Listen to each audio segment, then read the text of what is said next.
We had some blue sky over the northwest of England this week, so I decided to head out to Liverpool Airport to film a video I've been planning for a while. The aircraft were landing and taking off from the westerly 09 end of the runway, and that and a couple of other issues meant that I had to come up with something else to do. So, armed with the knowledge that the famous Radio City signage had been recently removed from St John's Beacon, I thought I'd do an update. Just over 30 miles later, and 1 mile out from the tower, I realised I'd dreamt that the letters had been removed, and they were very much still there.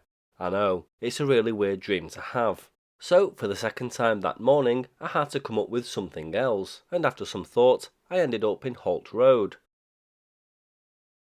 Holt Road sits in the centre of a triangle between Kensington, Edge Hill, and Fairfield in Liverpool, and it consists mainly of rows of terraced housing. We're not here for that though. We're here for the quaint and honestly quite fabulous looking Liverpool Community Radio.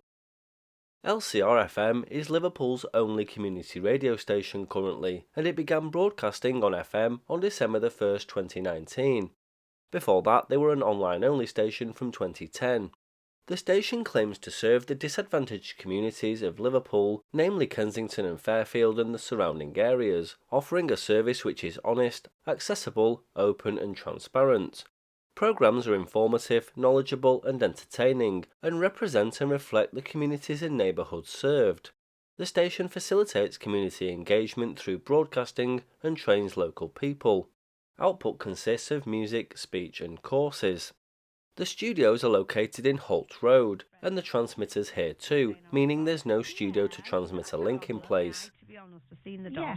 No, it's Sorry. okay. No, don't be sorry. I'm just my opinion, isn't it? I'm not personally attacking you or anything like that. I'm just saying that I think, okay, yeah, she's got all that. It's not really her money anyway. It's our money that she's used to buy the Guinness. And, well, it's our tax, isn't it? That's how they get their money.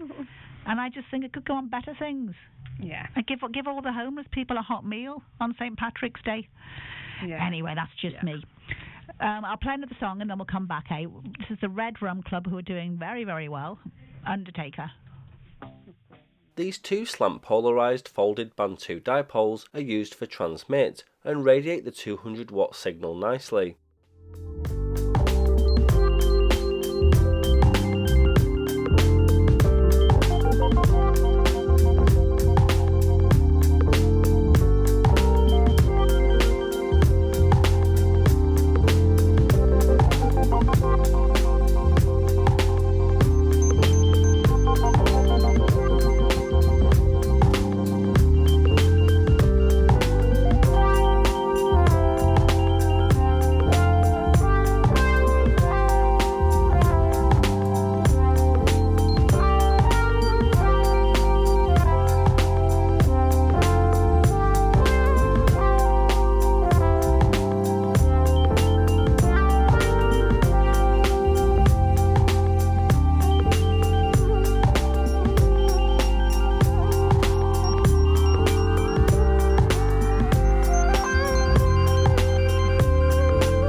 The station is also on DAB, but not from Holt Road.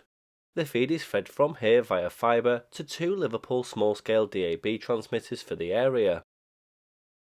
The first is on St John's Beacon and is radiated via this cardioid array.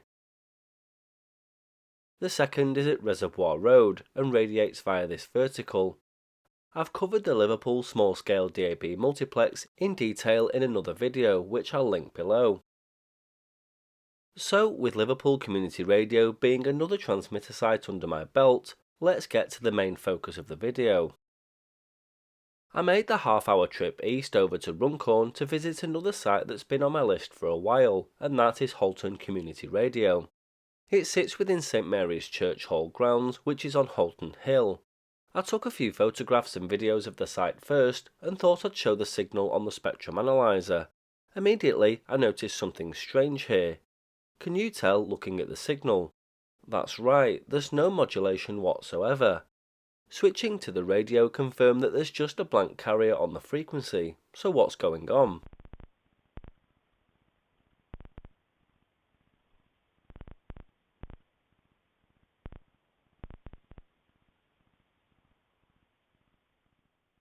A quick Google search revealed all. Sadly, Halton Community Radio is currently off air due to the company that operated it being dissolved. It's always a shame when community projects like this go under. The company collapsed on January 14, 2025, meaning it's no longer legally able to hold an Ofcom licence.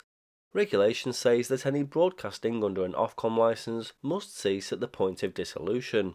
It appears, however, that while the output from the studio stopped, the transmitter has been left on.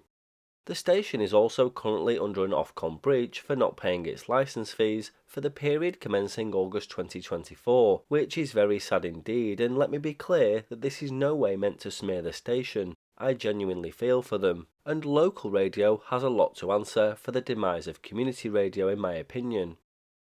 Halton Community Radio was a project set up by Halton Access to Media, a non-profit organisation. The station, which has been on the air full-time on 92.3 MHz since 2008, was run totally by volunteers. The site is 89 metres above sea level and has a great take-off over the surrounding areas. I didn't get a chance to visit the studio site, but this is what it looks like. On the right-hand side, you'll see a folded dipole antenna, and this points west and feeds the programme from the studio towards the transmitter site. You can see the reciprocal folded dipole here at St Mary's Church, pointing back towards the studio. It's only a 0.38 mile or 618 metre hop on 48.3 MHz. The 125 watt transmitter used this vertical J-beam antenna to radiate the station's output. It's interesting to see the transmitter left on and broadcasting a blank carrier, and I wonder how long it'll last before somebody notices and switches it off. The antenna on the left is a later addition, and it radiates the Warrington, Widnes and Runcorn small-scale DAB multiplex on channel 8B on 197.648 MHz. It's currently home to 6 stations. So that's a little tour of community radio in the northwest, with one station that appears to be thriving and another that seems to be likely the victim of the ever-increasing amalgamation of local radio.